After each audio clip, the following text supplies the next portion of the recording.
Hello नमस्कार welcome दोस्तों। मैं धनु सारवा फिर से हाजिर हो गई हूँ एक नई हॉरर स्टोरी के साथ। उम्मीद है ये स्टोरी आप लोगों को पसंद आएगी।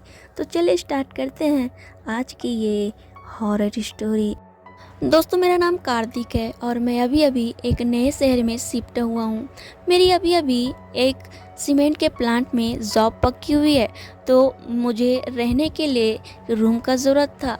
क्योंकि मैं नए शहर में नया था तो मुझे रूम जुगाड़ करने में थोड़ा दिक्कत जाने वाला था, इसलिए मैंने सोचा कि मैं पहले रहने का जुगाड़ कर लूँ, फिर बाद में सामान लेके आऊँगा। तो मैंने रूम खोजना शुरू किया। तो भीवापुर नामक एक बड़ा सा शहर है। शहर ये मेरे गांव से पास होने के कारण मुझे काफ़ी लोग यहाँ पहचान के मिल गए, इसलिए मुझे रहने का जुगाड़ करने में ज़्यादा परेशानी नहीं हुई। मुझे रहने का मकान मिल गया। मेरे रूम और प्लांट के बीच लगभग 20 मील का फासला होगा। मैं जहाँ रहता था वो घर का मालिक एक ऑटो ड्राइवर था। उनका नाम हरी काका था। सब लोग उनको इसी नाम से बुलाया करते थे। उम्र में बड़े होने के बाद भी वो सबसे दोस्तों वाली अंदाज में ही बात किया करते थे। मुझसे उनका लगाव बेटे जैसा था। रोज़ मुझे खाना खाया या नहीं ये ज़रूर पूछा करते थे। वो हमेशा देर रात तक ऑटो चलाया करते थे और सुबह भी जल्दी उठकर अपने काम पे चले जाया करते थे। मुझे लेकर एक आध दो और वहाँ पे किराएदार रहते थे। जैसे तैसे उनका इन पैसों से गुजारा चल जाता था, इसलिए वो देर रात तक ऑटो चलाकर कुछ ज़्यादा पैसा कमाना चाहते थे। पर उनको क्या पता था उनका ये काम एक दिन उनकी जान पे बनाएगा। मुझे हरी काका के यहाँ रहने आए कुछ 6 महीने हो गए थे। मेरा प्लान का काम भी ठीक ठाक चल रहा था। मैं जहाँ रहता था उसके पास से हाईवे जाती थी। सबका कहना था कि उस हाईवे के चौराहे पे बहुत बार एक्सीडेंट हुआ है, लोगों की जान भी गई है। रात को मैं आता था प्लांट से, मुझे भी हरी काका ने आगाह किया था। मैंने उनसे यूं ही पूछ लिया, हरी काका वहाँ क्या हुआ था? ऐसा कुछ भूतों की बात है क्या? हाँ कार्तिक बेटा, वहाँ बहुत सालों से ये जो पुल बना है ना, सुना है ये जब बन रहा था तब इसमें कई लोगों की बलि दी गई थी। अब वही लोग यहाँ पे मौत का तांडव कर रहे हैं। मैं थोड़ा डर गया। मुझे सहमा देख काका बोले, अरे डरो नहीं बेटा, यहाँ घर में कोई टेंशन लेने की ज़रूरत नहीं है। मैं इतने सालों से ऑटो चला रहा हूँ, मुझे तो आज तक कोई भी भूत नहीं दिखा। हमारी बात हुए कुछ ही दिन हुए थे कि उस चौराहे के पास फिर से एक एक्सीडेंट हो गया। समझ नहीं आ रहा था कि कैसे हुआ। जब सब लोग देखने गए तो मैं भी उनके साथ गया। एक कार वाला चौराहे से आगे जाके एक खंबे से जाके टकरा गया था। उसकी मौत जगह पर ही हो गई थी। लेकिन रात को हाईवे इतना चालू रहता है, फिर भी उसको किसी ने वहाँ देखा कैसे नहीं? यही सवाल सब कर रहे थे। उसका एक्सीडेंट हुआ ये बात सबको सुबह पता चली। पुलिस वालों को भी ये हमेशा का रोड एक्सीडेंट ही लगा। लेकिन काका घर आने के बाद सबको यही कह रहे थे कि ये रोड एक्सीडेंट नहीं है, उस आदमी को भी ज़रूर उन भूतों ने ही मारा है। ऐसे ही दिन बीतते गए और मुझे यहाँ रहते अब सालों हो गया था। वैसे तो मैं भूतों को मानता नहीं, लेकिन सब बोलते हैं तो मन ना चाहते हुए भी मानने को तैयार हो जाता है। मेरे दादू का कहना था इंसान को निडर होना चाहिए, अच्छी बात है, पर थोड़ा सा डर भी होना चाहिए। इंसान डर से आने वाले खतरे से लड़ने के लिए तैयार होता है। निडर इंसान अचानक से आए खतरे से संभल नहीं पाता और दुर्घटना हो जाती है। मुझे जब भी कभी रात को अकेले कहीं सुनसान जगह पर जाना होता था, मैं मेरे दादू की यह बात हमेशा अपने मन में रख के चलता था। जब ये किस्सा मेरे साथ हुआ उसके बाद से मैं बहुत डर गया था। वो बारिश की अंधेरी रात थी, अमावस की पता नहीं, लेकिन बाहर बहुत अंधेरा था। घने बादलों की वजह से रात और भी काली लग रही थी। मैं कुछ रात के 12:30 को उस चौराहे पे उतरा। मुझे मेरे प्लांट की बस छोड़ के आगे चली गई। आज प्लांट में शट डाउन था, इसलिए सभी ने ओवर टाइम किया था, तो लैब वालों को भी रोक के रखा था। एक दो लोगों के लिए अलग से गाड़ी नहीं भेज सकते थे, तो मुझे बेवजह बिठा कर रखे थे। बारिश बहुत हो रही थी, छाता नहीं था मेरे पास, भीगते हुए जा रहा था।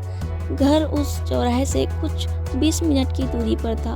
मैं बिना पीछे देखे जल्दी जल्दी जाने के लिए चल रहा था। चौराहा पीछे रह गया, लेकिन मुझे ऐसा लग रहा था कि चौराहे से कोई मेरे पीछे पीछे चल रहा हो। पीछे मुड़ के देखने की मेरी इच्छा हो रही थी, पर मैं पीछे मुड़ नहीं पा रहा था, बस चलता जा रहा था। ऐसा लग रहा था कि अभी घर आ जाएगा, लेकिन मैं पहुंच नहीं पा रहा था। घर सामने ही दिख रहा था, लेकिन ये क्या हो गया था मुझे, मैं घूम ही रहा था। मैं समझ नहीं पा रहा था, कुछ तो हुआ है मुझे, लेकिन इससे मैं बाहर नहीं निकल पा रहा था। मेरे पीछे से कोई मुझे धकेल रहा था। मैं डर जाऊंगा पीछे देख के, इसलिए मुझे मुड़ के देखने की हिम्मत नहीं थी। मैं अब थक चुका था, चलना भी नहीं हो पा रहा था। अब वो मुझे खींच के लेके जा रहा था। तभी अचानक एक ट्रॉली वाला मेरे पास से हॉर्न मारते हुए गया। ऐसा लगा जैसे मैं सपने से जग गया। बारिश भी रुक चुकी थी और मैं एक जगह रुक गया। अब मेरे आसपास कोई आहट नहीं थी। घड़ी में देखा तो सुबह के 4 बज रहे थे। मैं अब और नहीं चल पा रहा था, वहीं बैठ गया। सुबह होने का इंतज़ार करने लगा। जैसे ही थोड़ा उजाला हुआ, देखा मेरा घर सामने ही था। पता नहीं मैं कहाँ घूम रहा था और मेरे पीछे कौन पड़ा था। रूम में जाने के बाद मैं सीधा अंदर जाके कपड़े बदल कर सो गया। डर की वजह से मुझे बुखार आ गया था। हरी काका रूम में आए, खैरियत पूछी। उनको मैंने सारी बात बता दी। उन्होंने मुझे समझाया शायद कोई भूत प्रेत पीछे पड़ी होगी। उन्होंने आगे कहा कि मैंने ऐसा भी सुना है कि ये आत्माएं पीछा करके सबको थका देती हैं। बाद में अगर कोई पीछे मुड़ के देखे तो उनको अपने बस में कर लेती है, फिर वो उस पे हावी हो जाती हैं। मैंने कहा हरी काका, मैं आखिर तक पीछे नहीं देखा, मुझे अब बहुत डर लग रहा है। हरी काका बोले, जो होना था वो हो गया, अब बीत चुका है, अब डरो नहीं, कुछ नहीं होगा। शाम को मेरी तबीयत ज़्यादा ख़राब हुई तो मैं अपने घर चला गया। दोस्तों के साथ वहीं मेरा इलाज चल रहा था। कुछ 1 हफ्ते बाद मैं वापस आया तो वहाँ का नज़ारा देख के मेरे होश उड़ गए। हरी काका एकदम से बीमार हो गए थे, पलंग से उठ भी नहीं पा रहे थे। उनको भी काफ़ी बुखार था। मुझे देखते ही काका ने इशारे से अपने पास बुलाया। काका बोले, कार्तिक बेटा, जब से तू यहाँ से गया है उसी दिन रात को एक हादसा मेरे साथ भी हुआ। मैंने उनको सहमते हुए पूछा, क्या हुआ काका? कार्तिक बेटा, उस दिन मैं रात भर ऑटो चलाने के बारे में सोच के गया था। मुझे नींद नहीं आ रही थी और सवारी भी मिल रही थी। यहाँ चौराहे से मुझे लगभग 12 बजे के आसपास 3 सवारी मिली थी। सबको मैंने ऑटो में बिठाया।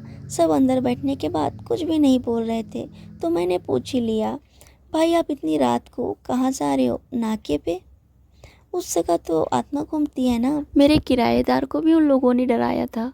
इतना बोलने के बाद उनमें से एक आदमी बोला, तू अपना काम करना, तुझे भूतों से डर नहीं लगता क्या? मैंने कहा, लगता है ना, लेकिन इस पेट के लिए रात को काम करता हूँ। नाका आया था, मैंने ऑटो रोका, एक सवारी उतरी, उसने पैसे दिए, लेकिन जैसे वो चलने लगा मेरे होश उड़ गए। कार्तिक बेटा, उसके पैर पीछे की तरफ थे। मैं पसीने से तरतर हो गया था, दिल जोर से धड़क रहा था, लेकिन ऑटो में 2 लोग और थे, इसलिए मैं खुद को संभाल पाया। मैंने बाकी 2 सवारी से कहा, देखो भाई, उसका पैर देखो, दोनों उल्टे हैं। वो कौन था? वो तो तुम्हारे साथ बैठा था ना, कोई भूत था क्या? इतने में दोनों सवारी जोर जोर से हंसने लगी। दोनों की आंखें खून की तरह लाल हो गई थी। उनमें से एक ने बोला, हमारे कौन से सीधे हैं? मुझे बस इतना ही याद है, आगे क्या हुआ मुझे नहीं पता। घर वाले कहते हैं कि मैं वहाँ बेहोश था, ऑटो में लोगों ने मुझे घर लाया। मैं ये बातें सुन के सन्न रह गया। ये सब हमारे साथ कैसे हुआ समझ नहीं पाया। मैं रूम में गया और प्लांट जाने की तैयारी करने लगा। आज भी मुझे देर रात होने वाली थी, तो डर भी लग रहा था, लेकिन काम था, करना ही था। मैं काका को मिलने चला गया। उस दिन के बाद से काका कभी ठीक ही नहीं हुए, बुखार कम ही नहीं हुआ। डर से वो अंदर से टूट गए थे। कुछ दिनों में खाना पीना भी बंद हो गया। एक दिन जब मैं प्लांट से घर वापस आया तो काका हम सबको छोड़ के जा चुके थे और घर वाले रो रहे थे। उसी दिन घर में किसी मांत्रिक को बुलाकर शांति के लिए हवन भी कराया गया। मुझे वहाँ कुछ अच्छा नहीं लग रहा था, इसलिए मैंने वो घर बदल दिया। लेकिन मेरे साथ जो हुआ वो क्या था, इसका जवाब किसी के पास नहीं था।